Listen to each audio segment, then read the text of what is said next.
Bien, escalamiento.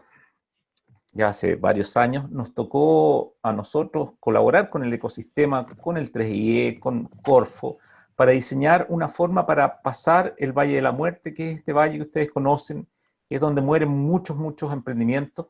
Y eso lo hicimos a través de alguna forma, disectarlo en sus distintas fases y definir una estrategia que permitía el paso por este valle con mayor probabilidad. Sin embargo, en ese esfuerzo nos olvidamos de una parte, francamente, y esa parte es precisamente escalar. Entonces, hoy día, desde hace un tiempo, ahora, estamos trabajando mucho en eso, en escalar.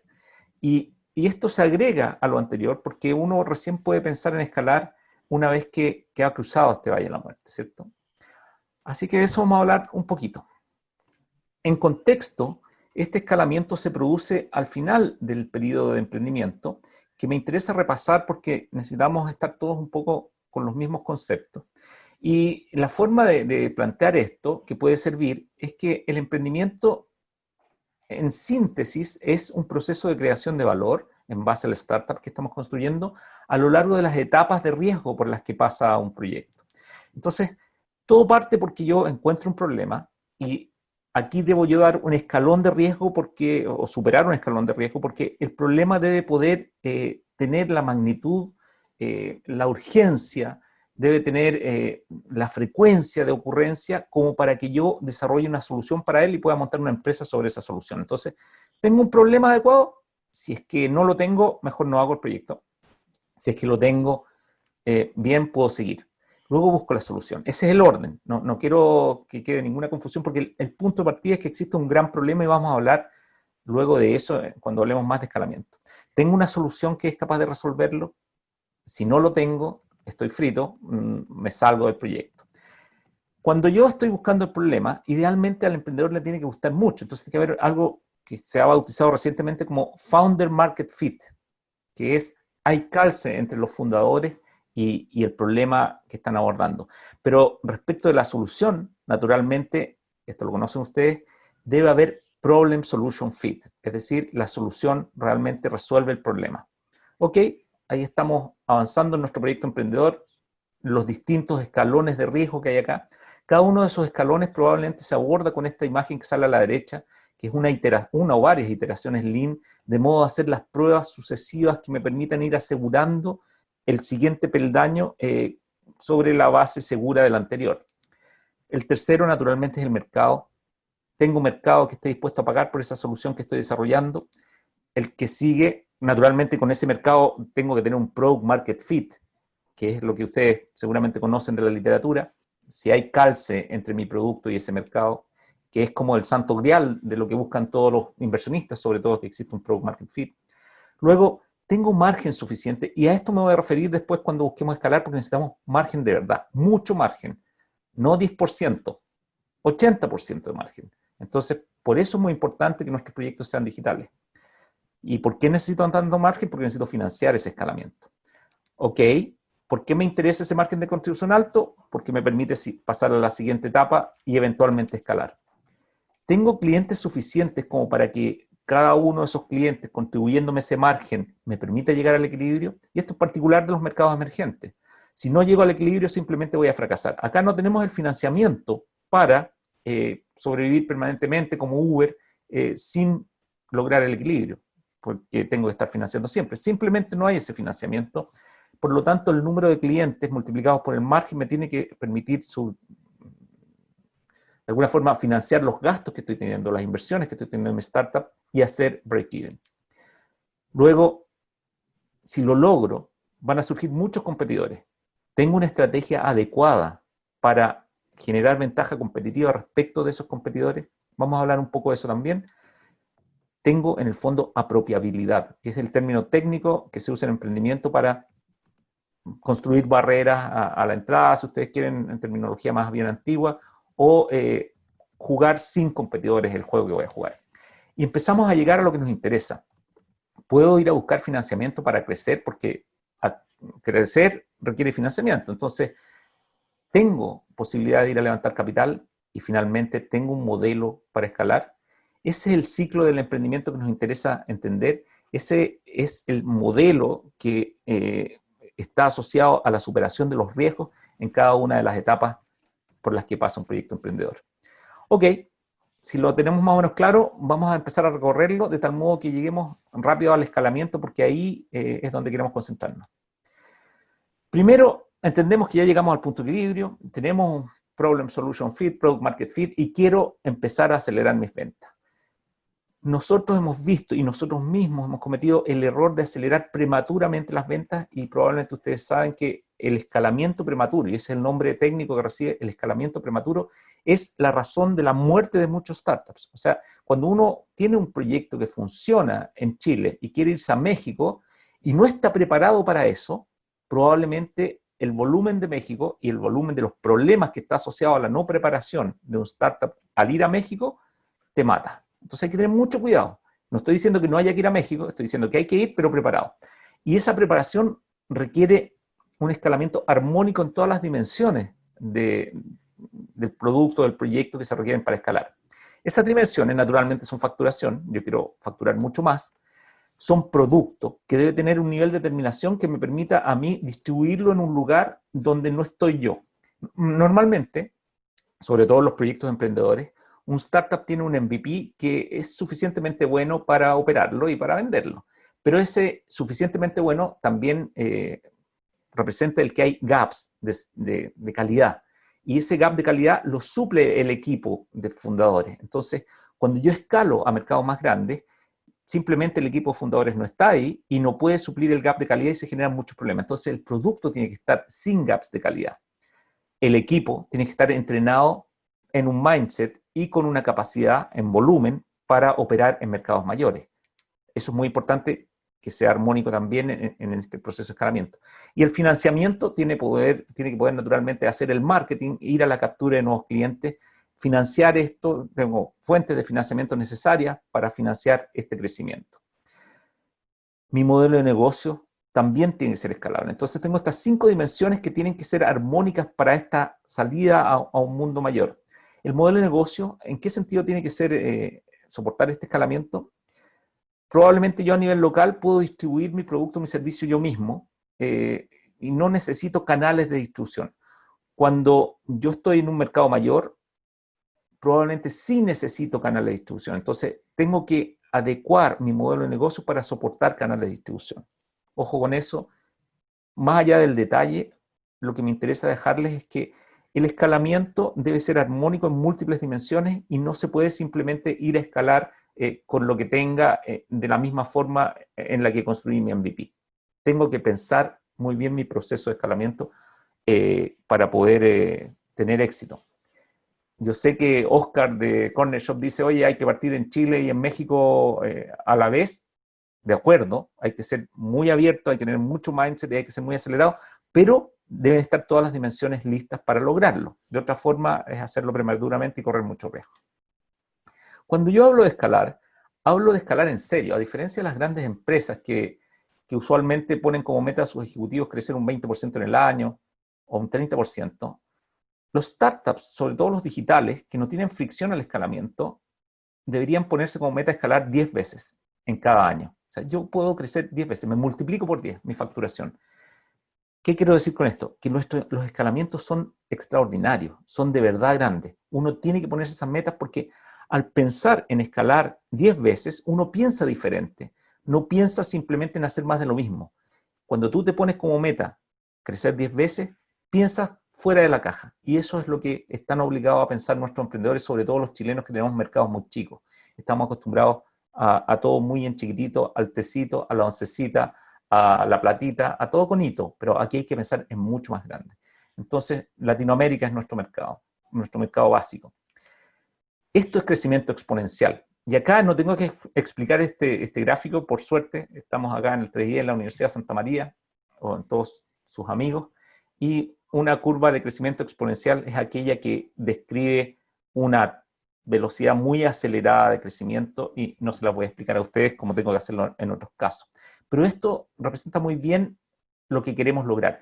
De hecho, los inversionistas le dicen a estas curvas el hockey stick, porque entienden que al principio hay una caída, pero después se tiene que notar muy bien cómo va subiendo la venta de un startup que escala a la velocidad que requiere un inversionista que este startup escale. Este señor es Reid Hoffman, que fundó LinkedIn, y dice, mira, es muy importante crecer rápido, no quedarse dormido, digamos, sino que crecer rápido.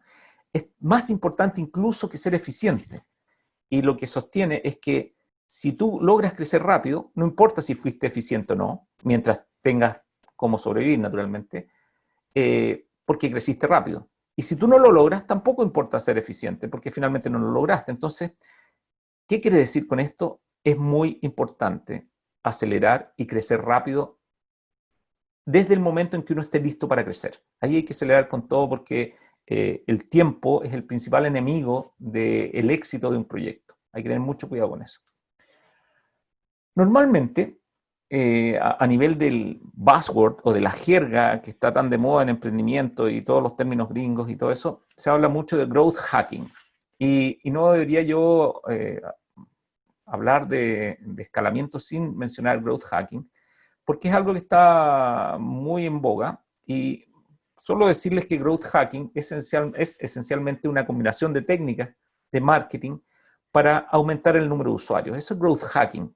Pero como es bonito el concepto de hackear y growth, entonces se usa mucho. Y solo para ser preciso, tenemos que establecer que growth hacking es una mezcla, una intersección entre las capacidades de un startup de marketing creativo, o sea, yo invento cosas para atraer usuarios, análisis del comportamiento de esos usuarios y tecnología. En la intersección está growth hacking.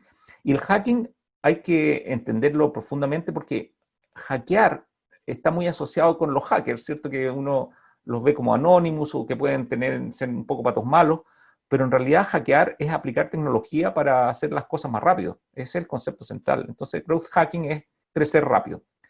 Sin embargo, y aquí hay que tener mucho cuidado, yo creo en algunas técnicas de growth hacking, pero esencialmente hay que entender que es un buzzword que no existe magia en esto.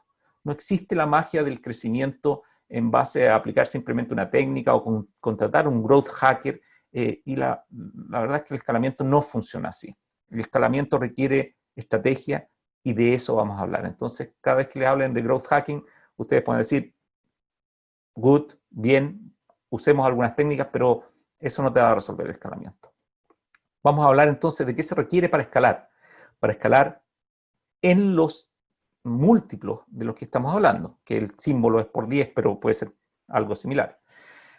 Vamos a hablar de esencialmente 5 factores por ahora que se requieren, pero vamos a partir del número 0. Y acá hay que dejar algo muy claro. En esto, insisto, no hay magia. Si uno no tiene un producto que el mercado quiere, por más que inyecte infinita plata en marketing o en lo que quiera, desarrolle una estrategia de canales extraordinaria, no va a escalar. Punto. O sea, si uno no tiene un producto que el mercado aprecie, que resuelva un problema, y por eso hice la curva anterior, que represente la solución a un problema real, no hay escalamiento. Entonces, este factor que debe estar presente, y le puse 0 porque probablemente uno comete el error de subpreciarlo y no debe ser subpreciado. Si no tengo un producto que el mercado quiera, puedo volverme mono y no va a haber escalamiento. Ok, check. ¿Estamos todos de acuerdo? No tengo que mencionarlo más. El factor número 1 para poder escalar es que existe un mercado. Si no hay un mercado que me compre mi producto y, lo más importante, es que tenga un tamaño relevante, un tamaño grande, no voy a poder escalar. O sea, el escalamiento requiere un Total Addressable Market, un TAM, un mercado objetivo muy grande.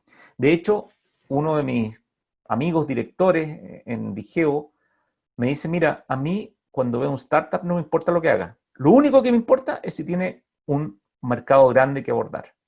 Y eso, y no es un gallo que sea nuevo en este negocio, representa muy bien la importancia de la existencia de un tamaño grande de verdad. La anécdota acá que les podría contar es que en el caso de Airbnb, cuando Brian Chesky, uno de sus fundadores, estaba presentando a Y Combinator, donde Sam Altman es el presidente, no le estaba funcionando la cosa y le pidió una ayuda y cuando le mostró su presentación, Sam Altman le dice, mira, tu presentación no atrae a nadie, porque está expresada en millions, y los investors want B's, baby, B's de billions. Entonces, y eso está asociado al mercado. Eso refleja la necesidad de un mercado muy grande. Un segundo factor es canal de distribución. Nadie acelera solo. Para yo llegar a todo el mundo necesito canales de distribución. Y esto es poco romántico y es poco cool, pero un producto increíble sin canales de distribución va a crecer poco. Al revés, un producto no tan increíble, pero con un gran canal de distribución va a crecer mucho. Ahora, la magia es tener un producto increíble con canales de distribución. Los canales de distribución son el factor clásico de crecimiento y hay que establecerlo. Yo no llego a un México, no llego a una España, no llego a un sudeste asiático o un China solo, llego con canales de distribución. Entonces hay que montar un proyecto que sea capaz de soportar canales de distribución y que tenga un modelo de negocio que permite que todos ganen en la pasada. Canales de distribución, muy importante. El tercer factor es un margen de contribución alto, alto, alto. O sea, en economía tradicional, en el mundo físico, si tenemos un margen de contribución de 50%, nos damos con una piedra en el pecho. Y eso está bien, podemos hacer e-commerce con 50%, pero los márgenes de contribución normalmente son 24%, 10%, si es un commodity, 8%. No nos sirven.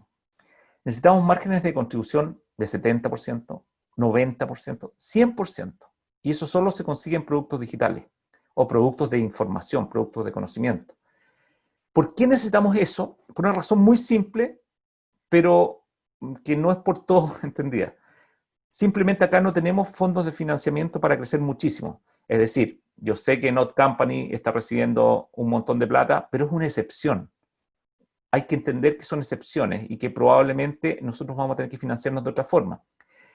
Y la forma mejor para financiar nuestro escalamiento es a partir del margen de contribución de nuestro propio producto. Entonces, si yo tengo margen de contribución alto que me permita financiar la adquisición de nuevos clientes, tengo una muy buena solución para escalar. Por eso tengo que ir a buscar márgenes de contribución altos en mis proyectos. Ese es un factor adicional. Y acá se empieza a poner entretenido.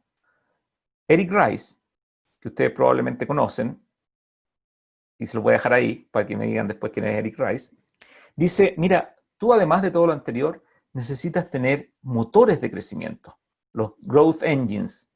Y esos son tres, y vamos a hablar en detalle de eso. Stickiness, adherencia, engagement, si ustedes quieren, viralidad o la posibilidad de comprar nuevos usuarios, que en el fondo es poner a andar tus máquinas de marketing para que puedan adquirir los usuarios a través de un funnel y los vayas convirtiendo fase a fase para finalmente que se transformen en clientes permanentes tuyos. Entonces hay que tener máquinas de escalamiento. Y el quinto factor, efectos de red, que es un concepto que en tecnología, en ingeniería de comunicaciones sobre todo se maneja muy bien, pero extrañamente en teoría de emprendimiento y en estrategia digital, en Chile particularmente, está muy poco tratada y que vamos a tratar de resolver en esta presentación. Entonces, se necesitan estos factores instalados para que yo logre escalar en los volúmenes que quiero escalar. O sea, si es para escalar al 10%, a lo mejor no necesito nada de esto, pero quiero escalar multiplicado por 10. Ok. Y además hay un otro factor, un siguiente factor que lo vamos a dejar pendiente un poquito, se lo voy a contar al final. En esta ocasión vamos a hablar esencialmente de los puntos 4, 5 y el sexto que les voy a agregar. Los primeros 3 o 4 no ameritan tanta conversación, ustedes los pueden encontrar, pero quiero hablar de los motores de escalamiento y de los efectos de red y del sexto factor. Los motores de escalamiento de Eric Rice están muy bien plantados. Esta es una gráfica de Lean Startup propia de él y dice, mira, yo para crecer necesito tener máquinas que apoyen el crecimiento. Entonces son tres: stickiness, viralidad o pago por usuario. Entonces vamos a hablar un poquito de cada una de ellas. El stickiness se refiere precisamente a un concepto que es súper central y es a que yo, cuando capturo un cliente, debería idealmente mantenerlo capturado y como cliente permanentemente.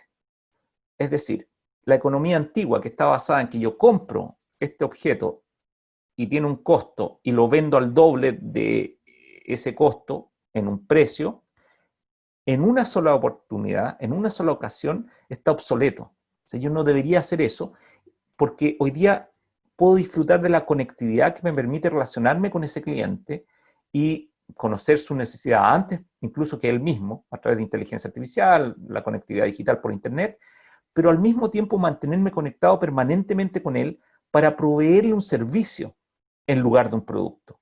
Y esa conexión permanente tiene la forma de membresía, de suscripción, como ustedes quieran, pero provee una fuente de ingresos sobre la cual se puede montar otro cliente y luego otro cliente que va asegurando el escalamiento de una u otra forma. Entonces la economía cambia. ¿Qué significa esto? Que hay que perseguir el modelo de negocio de suscripciones. Ok. Suscripciones pueden ser de cualquier cosa. Y ustedes conocen la suscripción Netflix, la de Spotify, pero a lo mejor no conocen la suscripción al café, a las noticias puede ser, a los calcetines no la conocen, o a las máquinas de afeitar. Nosotros empezamos a ver esto hace años y veíamos Dollar Shave Club, lo analizábamos para construir uno, y mientras lo estábamos mirando, Unilever lo compró en $1 billón. ¿Por qué?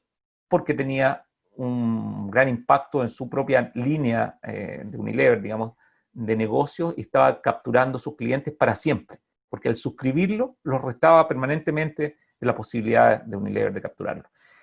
Pero mi punto acá es la suscripción, el modelo permanente de generación de ingresos desde un cliente. Ok, probablemente eso es simple. Vamos al siguiente motor de crecimiento, viralidad. Esto es algo que hasta hace poco era considerado como algo que era la clave para escalar. Y solo para que estemos muy claros, la viralidad es simplemente la posibilidad de que un cliente me traiga a otro cliente. Y eso yo lo puedo lograr a partir de inducirlo en los clientes, es decir, tal como aparece en este gráfico, un operador móvil le dice a su cliente, oye, si me traes a otro cliente, yo te voy a regalar algo, unas llamadas, y a ese cliente también. Entonces induzco la viralidad. Y eso es una técnica muy interesante, sobre todo si logro que funcione, y si el costo que tiene eso es menor que mi costo de adquisición a través de otros mecanismos. Y lo usan mucho todos los startups lo usan, sobre todo aquellos que son digitales. Pero Uber lo hacía también cuando les decía a ustedes, mira, traen un cliente que se suba y descargue mi app y yo te voy a regalar un viaje a ese cliente también. Viralidad inducida. Pero también hay viralidad orgánica, que es mucho más potente. La viralidad orgánica es aquella que se produce cuando un startup logra que un cliente de ese startup traiga a otros clientes a partir de el uso mismo del valor que provee ese startup. Sé que esto puede ser complejo, pero la viralidad orgánica, en el ejemplo SoSafe, se aprecia muy claro.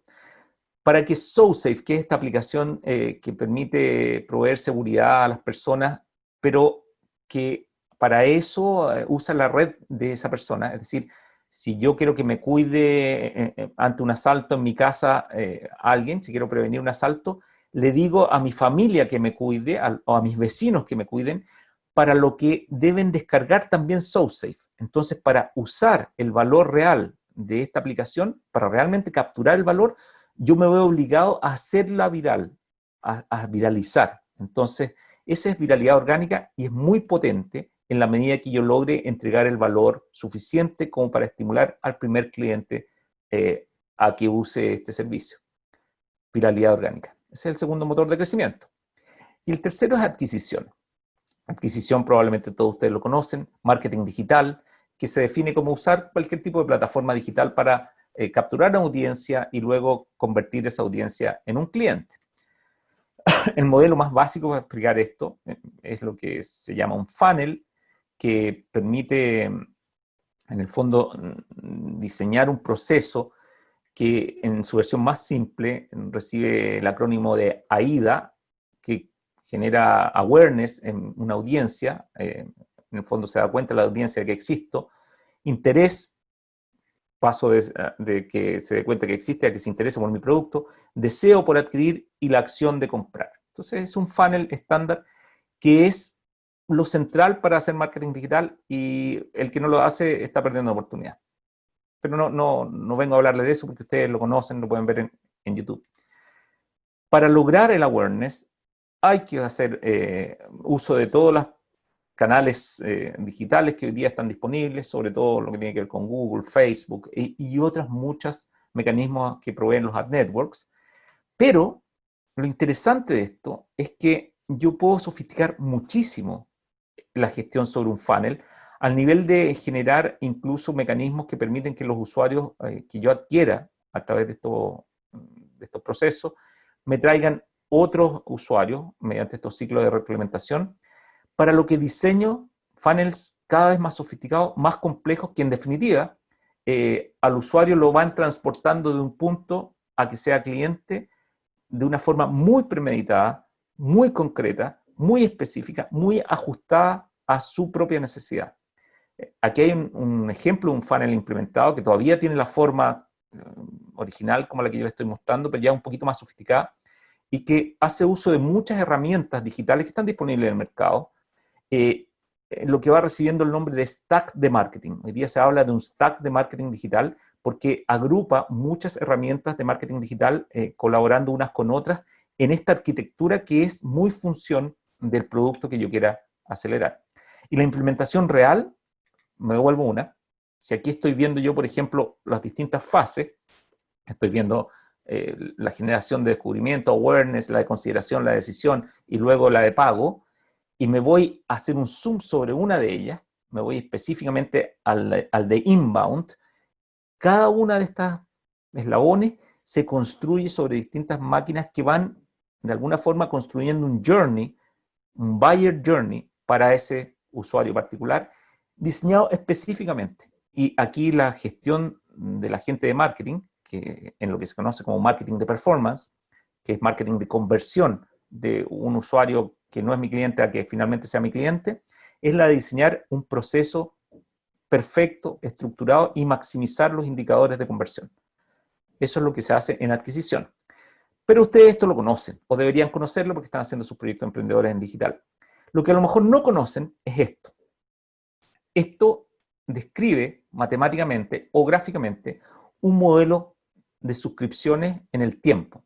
Y acá lo que quiero mostrarles es simplemente que en la línea roja de la parte de abajo, en esta que estoy mostrando acá, en lo que se conoce como el CAC, el Customer Acquisition Cost, yo puedo considerar que en el tiempo tengo que hacer una inversión, por eso una línea roja hacia abajo, para capturar un cliente. Esa inversión la hago porque pongo no sé, un presupuesto en redes sociales, porque compro algunos avisos en Google o porque contrato a networks. Entonces es una inversión que en promedio, si yo calculo el monto de esa inversión dividido por el número de usuarios que estoy logrando, da el CAC, Customer Acquisition Cost.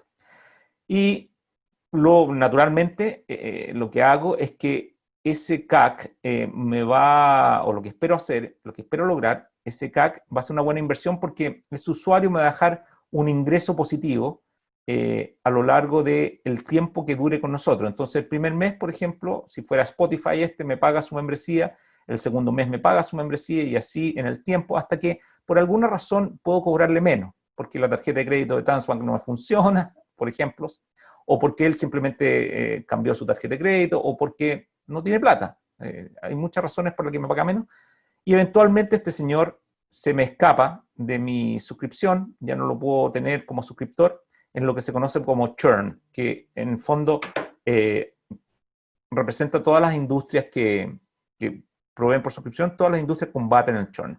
Pero lo entretenido de esto es que la suma de todos esos ingresos a lo largo de todos los periodos en los que esta persona está acá, me arroja el lifetime value. Entonces, el modelo económico nuevo, que no es simplemente comprar barato y vender caro en modo spot una sola vez, debe considerar estos factores.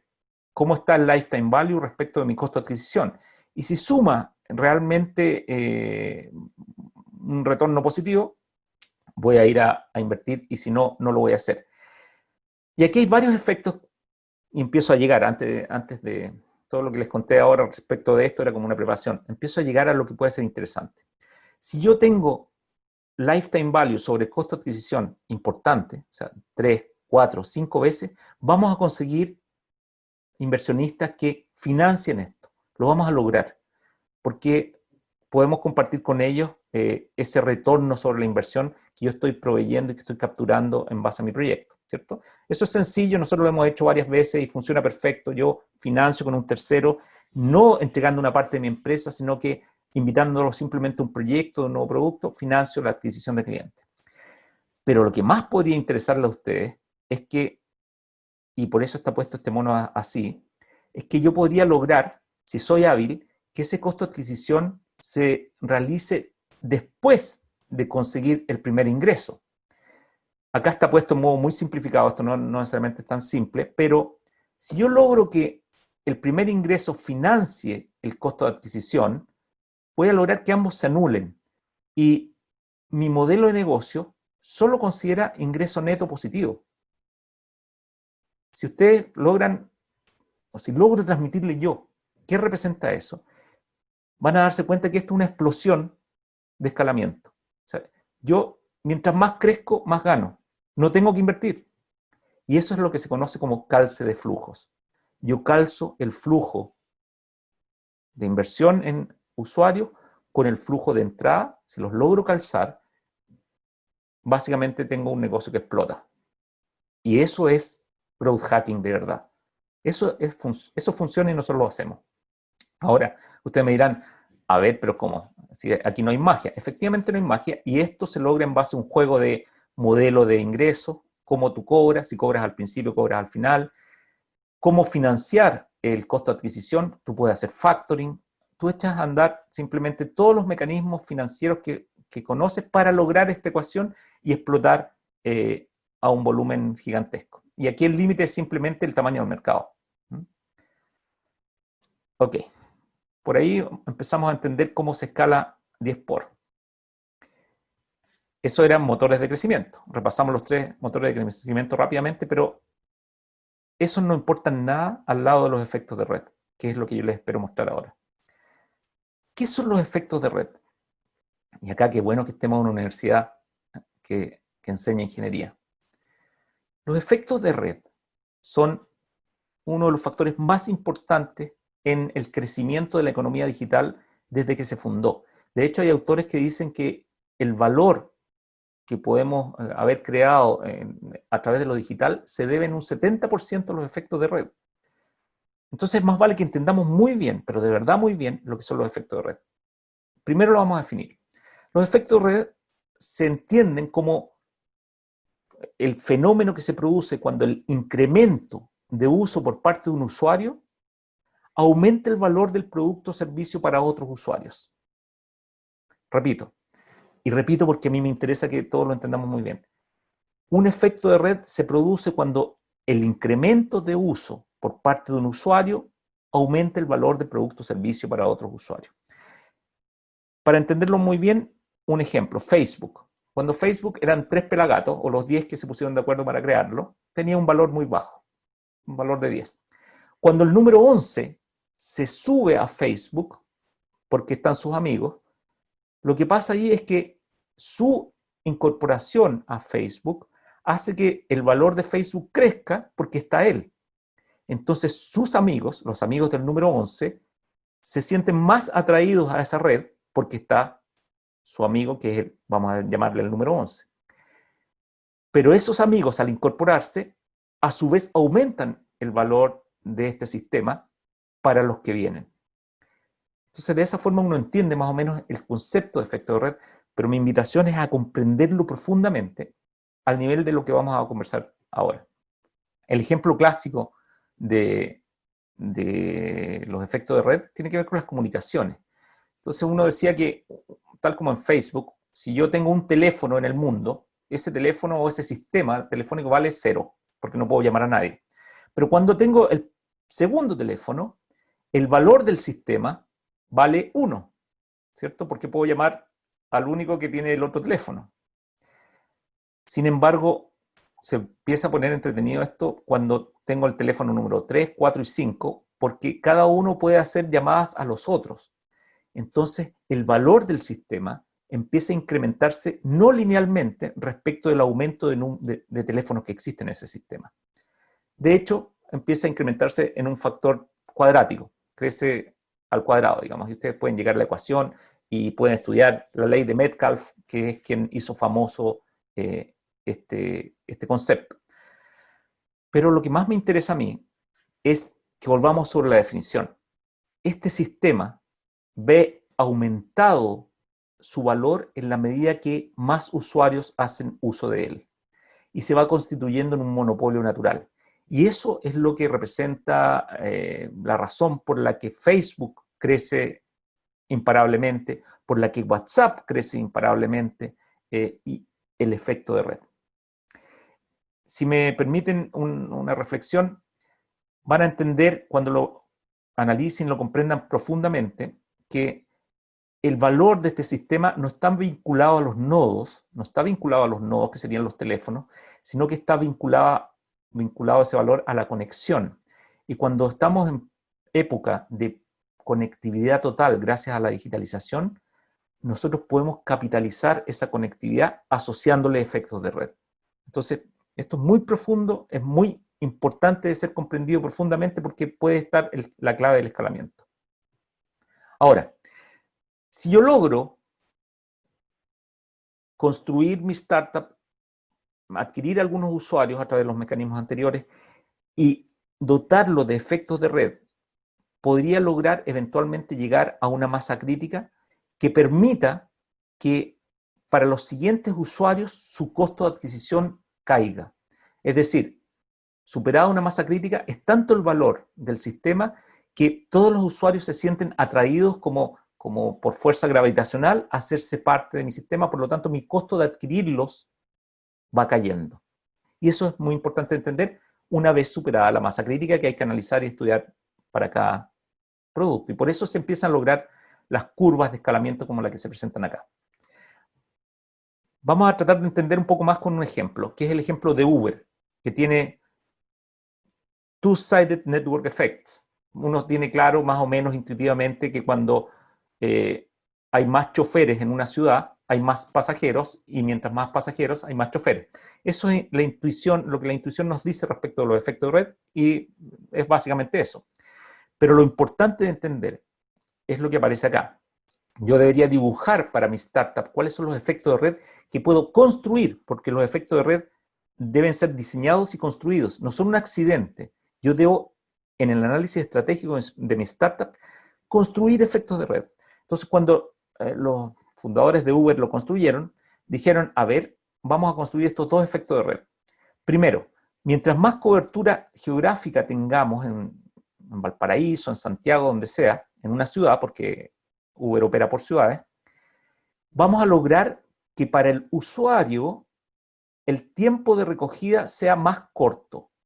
Y esto es muy, muy importante porque el efecto de red no es mágico, no porque haya muchos choferes va a haber más pasajeros. Eso no funciona así.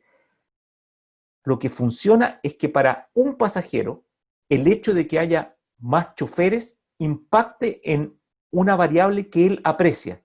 Y esto es muy central. Y lo que los pasajeros de Uber aprecian es que los vengan a buscar rápido.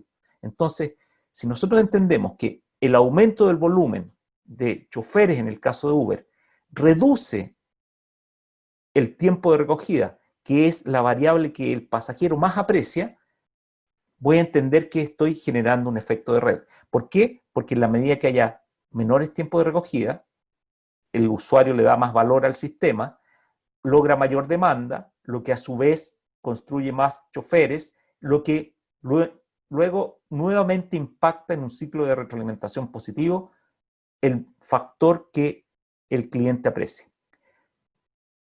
¿Por qué pongo este slide aquí? Porque es la mejor forma en la que trato de transmitir que el efecto de red, si bien uno lo puede comprender, no funciona solo, debe haber mucha claridad respecto de dónde impacta el aumento, del número de usuarios en algo que el nuevo usuario valore mucho.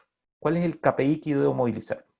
Aquí hay un segundo efecto de red que tiene que ver con los choferes, porque normalmente en un sistema hay más de un efecto de red, y en la medida que yo tenga mayor cobertura, más clientes, el propio chofer tiene menos tiempo desocupado y por lo tanto genera mayor número de ingresos, y a la vez mayor número de ingresos como los choferes se mueven por un ingreso agregado, o sea, un chofer trabaja para ganar, no sé, 30 lucas en un día, 50 lucas en un día, puede reducir su precio y de esa forma Uber puede ofrecer mejores tarifas, lo que conduce a mayor demanda, lo que a su vez conduce a más choferes en un ciclo también de retroalimentación positiva. Y eso provoca que los sistemas exploten, una nueva explosión sistémica. Pero esto se diseña, insisto, en que se requiere diseño explícito, no es un accidente. Repito lo que señalaba antes. El costo de adquisición de cliente, el Customer Acquisition Cost, del que ya hablamos, del cliente N+1, es decir, del siguiente cliente, baja con el aumento de valor del sistema producto de los efectos de red. Y eso es clave. Yo podría llegar a tener costo de adquisición cero. Y ahí se produce la explosión que estamos buscando. Ok. Solo para repasar si estamos en la misma página, le voy a hacer una prueba. Aquí les he contado sobre efecto de red y viralidad. Entonces, si uno puso atención, podría decir la diferencia que existe entre ambos, que es diferente, son cosas diferentes. La viralidad se trata, como dice ahí, de la velocidad de adopción, porque mi cliente me trae nuevos clientes, pero no impacta en el costo de adquisición. El costo de adquisición se mantiene, no importa cuántos clientes tenga. No impacta en lifetime value, ¿cierto? No crea mayor valor del sistema. Básicamente la viralidad es la captura de más clientes a partir de mi propio cliente. En cambio, el efecto de red, y un punto acá, no se olviden de que la viralidad era lo que todos los startups perseguían hasta hace poco tiempo. Eso era como el sueño del pibe, ser viral. Pero el efecto de red le gana lejos, por goleada, a la viralidad. ¿Por qué? Porque se trata de, por una parte, capturar clientes, reducir el costo de la adquisición de clientes, pero a través del aumento de valor de mi sistema, lo que empieza a ser tan poderoso que simplemente atrae más y más clientes. Porque el valor que ese sistema, que mi startup provee para esos clientes. Al mismo tiempo, voy construyendo mayor engagement, lo que no pasa en la viralidad. Aumento las tasas de uso, aumento el lifetime value, aumento mi margen, que es una de las claves que yo estaba buscando. Y puedo llegar a un momento en que el costo de adquisición sea tan bajo que yo simplemente ya no pueda frenar el escalamiento. Y piensen lo que les estoy diciendo, porque esto parece una locura o parece magia, pero hay que entenderlo, porque se puede lograr. Ok, entonces pasaron la prueba, ya entendieron lo que era viralidad versus efecto de red. Ejemplos, está tapado, les pido que busquen luego en internet. Los gringos le dicen a esto network effects, pero lo reducen con NFX, como aparece acá. NFX, hay muchos sitios, uno particular que se llama NFX, que da muchos ejemplos y enseña mucho respecto de esto, pero analizan cada una de las explosiones de las grandes marcas, Amazon, Walmart, qué sé yo, Microsoft, a partir del aporte que han hecho los efectos de red a su escalamiento. Ahora, además del escalamiento, lo interesante, desde mi punto de vista, en estrategia de emprendimiento, en estrategia digital, es que los efectos de red además proveen apropiabilidad. Y si ustedes se acuerdan, cuando empezamos esta conversación, la apropiabilidad es el atributo de un startup de no tener competidores, lo que se llamaba antes como fuente de ventaja competitiva sustentable. Pero lo que queremos nosotros es no tener competidores, ¿cierto? Y la apropiabilidad en mercados emergentes, a diferencia de los mercados desarrollados donde yo consigo apropiabilidad por protección de propiedad intelectual, consigo apropiabilidad porque simplemente el fondo de inversión compra todo el mercado, cosas que no podemos hacer en el mercado emergente. A diferencia de ellos, en los mercados emergentes, uno de los factores centrales para lograr apropiabilidad es el efecto de red. Porque si yo logro aumentar el valor de mi sistema, básicamente me hago inalcanzable. Entonces, ahí les dejo estos links al pie de esta página. Este es el sitio web nfx.com, donde se explica profundamente esto, pero no quiero dejar de mencionarlo porque con esto yo voy cumpliendo aquellos escalones que tengo que ir subiendo en este modelo original que yo les contaba, voy cumpliendo con subirlo a partir del uso de los efectos de red. Entonces, tengo doble efecto, el escalamiento y la apropiabilidad que contribuye también al escalamiento. porque juego solo. Ahora, ¿quién es el que mejor hace uso de este tipo de estrategias? Las plataformas. Las plataformas. No estoy hablando de las plataformas tecnológicas, no estoy hablando de la plataforma, no sé, de Microsoft. Estoy hablando de las arquitecturas de modelos de negocio conocidas como plataformas, es decir, los Uber, los Airbnb, los Spotify, los Amazon que conectan lectores con escritores. ¿Por qué? Porque las plataformas viven de conectar, ¿cierto? Y cuando entendemos que los efectos de red operan sobre las conexiones, bueno, naturalmente las plataformas son las que mejor se pueden beneficiar de esos efectos de red. Ahora, como lo hacen efectivamente, explotan.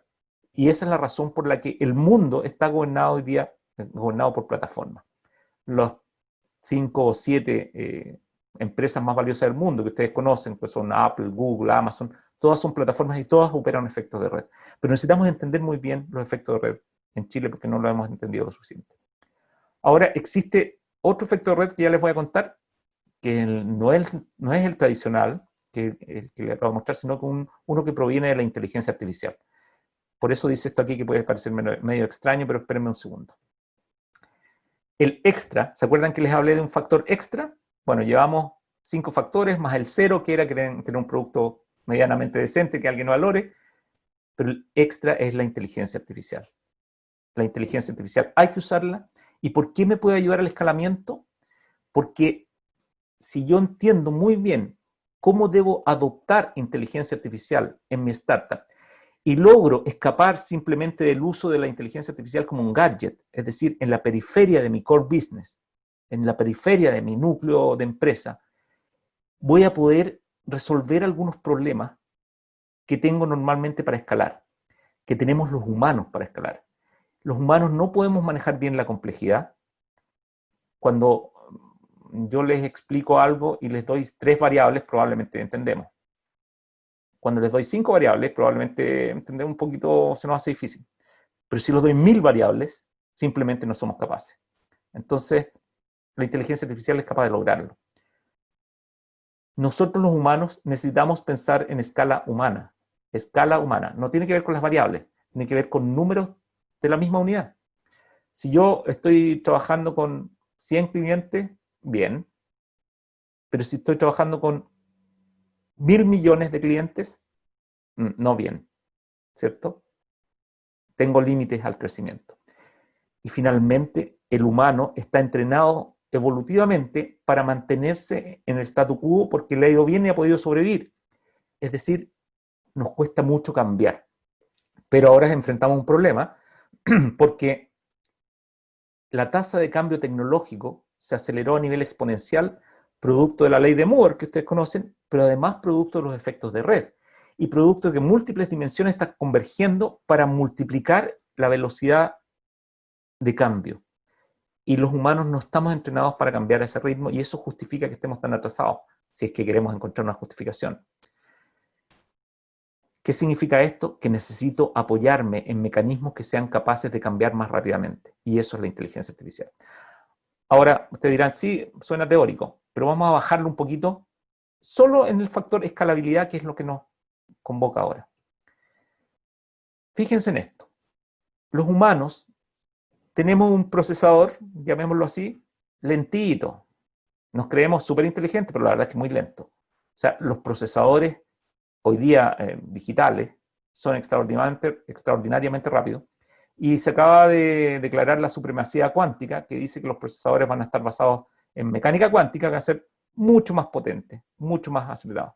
Nuestra memoria es muy frágil. O sea, yo me acuerdo de algunas cosas. Yo no me acuerdo de nada en realidad, pero normalmente las personas normales se acuerdan de algunas cosas, pero los computadores se acuerdan de todo, porque tienen todo en memoria y se conectan entre ellos, se acuerdan de todo, punto. Nuestra conectividad es muy limitada, es muy arcaica porque necesitamos hablar para comunicarnos, lo cual es muy básico, muy prehistórico. Los computadores se comunican canal a canal, o sea, se comunican de verdad. Y nosotros además tenemos muchos sesgos. Toda nuestra toma de decisiones es sesgada porque así nos entrenó la evolución. Y el diagrama a la derecha es un mapa de nuestros sesgos. No hay que entrar en detalle y se los voy a dejar, pero el volumen de sesgos que gobiernan a los humanos es muy alto y eso nos impide decidir correctamente. Entonces, tenemos muchos problemas para manejar la escalabilidad. Ahora, aquí les voy a mostrar un ejemplo de algo que nosotros hacemos en Digeo, que es visión computacional, lo hicimos en colaboración con la universidad. Y lo que hacemos es detectar poses humanas en movimiento. Pero lo entretenido, porque esto se hace, ¿cierto?, es que como nosotros vivimos en un país pobre, tenemos que dedicar pocos recursos a detectar muchos humanos. Y eso lo hemos logrado hacer en colaboración con las universidades, y podemos con una cámara detectar 100 personas simultáneamente con una cámara. Y un procesador puede ver 100 cámaras. Entonces, simultáneamente yo puedo estar entendiendo que están haciendo 10.000 personas. Eso es escalamiento, con un procesador. Entonces, ¿qué hago yo con eso? Bueno, empiezo a aplicarlo a ver si hay distanciamiento social, o a cómo está la experiencia de usuario de cada una de esas personas, o puedo hacer marketing personalizado a partir de lo que ven en esas pantallas, si yo entiendo su expresión. Eso es volumen, eso es escala, y se puede hacer. Se puede hacer. Esa es la diferencia entre nuestras capacidades individuales, porque si yo pongo un equipo de gente a mirar lo que hace cada persona, jamás voy a poder llegar a 10.000 personas, ¿cierto? Ese ejemplo me permite graficar esto. Y finalmente, de la inteligencia artificial, yo puedo lograr el efecto de red del que les hablé. Esto es un ejemplo de Amazon, que fue el primer caso de estudio de esto, y que la mejor forma de explicárselo es explicándole el ejemplo. Amazon tiene usuarios, y esos usuarios le contribuyen con data, que es una de las críticas que recibe Amazon permanentemente, que le saca la data a todos sus usuarios, no importa en qué negocio esté. Pero Amazon, con esa data, lo que hace es aplicar modelos de inteligencia artificial para mejorar sus productos. Y ni siquiera grandes mejorías, sino que, por ejemplo, personalizar un producto. A alguien se lo entrega rojo, o se lo ofrece azul, o se lo entrega de cierta forma, qué sé yo, personalizar. Lo que logra, en el fondo, es un mejor producto, y al tener un mejor producto, captura más usuarios, y al capturar más usuarios, básicamente logra más data, mayor volumen de data, en un círculo virtuoso, en un ciclo de retroalimentación positiva, que se parece mucho al efecto de red del que yo les hablaba, pero esta vez logrado en base a la aplicación de inteligencia artificial sobre la data que recogen de sus usuarios. Y esto es lo que se conoce como el efecto de red de la data, porque le pusieron así nomás, pero es muy interesante porque al final es otro ciclo de retroalimentación positiva que tiende al escalamiento, o como los gringos le dicen, un flywheel o un loop. Cualquiera de esos nombres se refiere a efectos de red. Entonces, lo puedo lograr con inteligencia artificial. Ahora, ya está demostrado que si nosotros mantenemos nuestra empresa gobernada y en su core business basada en las decisiones de los humanos, el escalamiento que va a lograr esta empresa va a describir la curva gris que aparece acá, porque no somos capaces de escalar más allá que un volumen. En cambio, si nos basamos en inteligencia artificial y aplicamos todo esto que yo les acabo de decir, vamos a poder no solo romper esa tendencia a la asíntota, sino que vamos a poder escalar en forma más acelerada, que es lo que estamos buscando por todos los medios. Si logramos hacer todo esto, o al menos parte de eso, vamos a lograr, en el fondo, dar este paso que a mí se me olvidó en las primeras vueltas del viaje del emprendedor, que es el de escalamiento. Vamos a lograr acelerar y vamos a lograr terminar esta presentación.